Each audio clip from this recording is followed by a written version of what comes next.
दोस्तों आज हम बात करने वाले हैं एक ऐसे देश के बारे में जो कि एक गुमनाम देश या अज्ञात देश के नाम से जाना जाता है और उस देश का नाम है इरिट्रिया। अभी हाल ही में चर्चा में क्यों रहा है? क्योंकि दोस्तों अभी आप सभी को पता होगा कि यूएन सिक्योरिटी काउंसिल में रसिया और यूक्रेन के बीच युद्ध चल रहा है, उसके लिए एक वोटिंग हुई है और उस वोटिंग में रूस के समर्थन में 5 देशों ने वोट किया है और उन 5 देशों में से इरिट्रिया एक ऐसा देश था जिसने रूस के पक्ष में वोट किया है। तो दोस्तों सबसे पहले हम बात करेंगे एक ऐसा गुमनाम देश जिसको अफ्रीका का सिंह, हॉर्न ऑफ अफ्रीका भी कहा जाता है, उसने रसिया के समर्थन में वोट क्यों किया है? तो इसका 1-2 कारण जो आपको समझ में आएगा। अभी हाल ही में चीन के विदेश फाइनेंस मिनिस्टर इरिट्रिया के दौरे पे गए थे पिछले 1-2 महीना पहले। दूसरी बात, इरिट्रिया का अमेरिका से उतना अच्छा संबंध नहीं होने के कारण इरिट्रिया चीन का थोड़ा करीबी है और आपको पता होगा कि रूस के भी मिनिस्टर्स इरिट्रिया आते जाते रहते हैं। इस कारण से इरिट्रिया का लगाव रसिया के साथ ज़्यादा है और यूएन सिक्योरिटी काउंसिल में इरिट्रिया ने रसिया के पक्ष में मतदान किया। तो ये रही बात कि इरिट्रिया ने रसिया के पक्ष में मतदान क्यों किया। अब हम जानते हैं इस देश के बारे में कुछ इंपॉर्टेंट फैक्ट्स।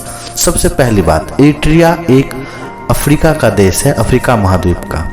ये बहुत सारे देश जैसे कि इसके आसपास में आपको जिबूती और इथोपिया, ये सभी इसके पड़ोसी देश हैं।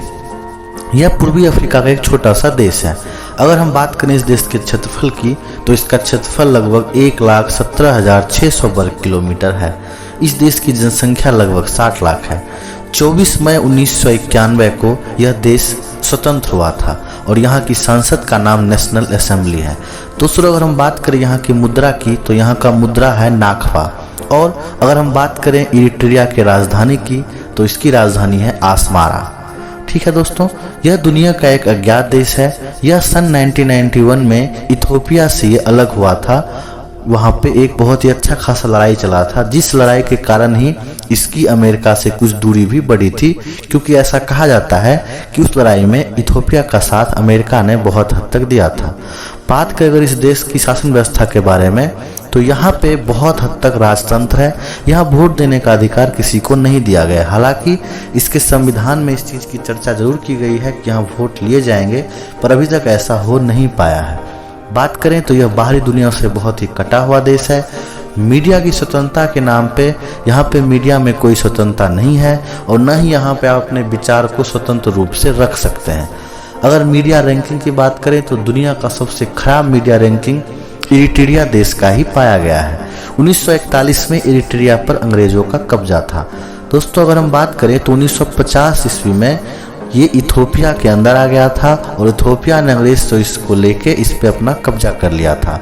पर जैसा कि हम आपको पहले बता चुके हैं कि सन 1991 में 24 मई को ये देश एक स्वतंत्र देश हो गया था।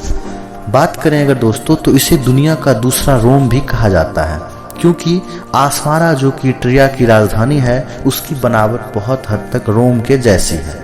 अगर हम बात करें यहाँ पे कुछ जीव जंतु की तो हम आपको ये बताना चाहेंगे कि यहाँ पे मछली की लगभग 14,000 प्रजाति पाई जाती है। इसका एक सबसे बड़ा कारण ये है दोस्तों कि ये लाल सागर की सीमा को छूता है। एक समय में यहाँ पे जब गृह युद्ध हो रहा था इथोपिया के साथ तो एक समय में यहाँ पुरुषों की बहुत कमी हो गई थी।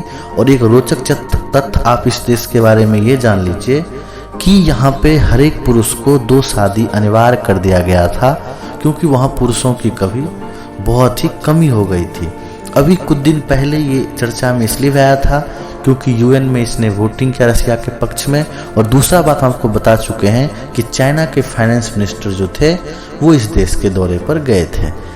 इथोपिया का जो पड़ोसी देश है जिबूती, उसके साथ इसके बहुत ही खराब संबंध है।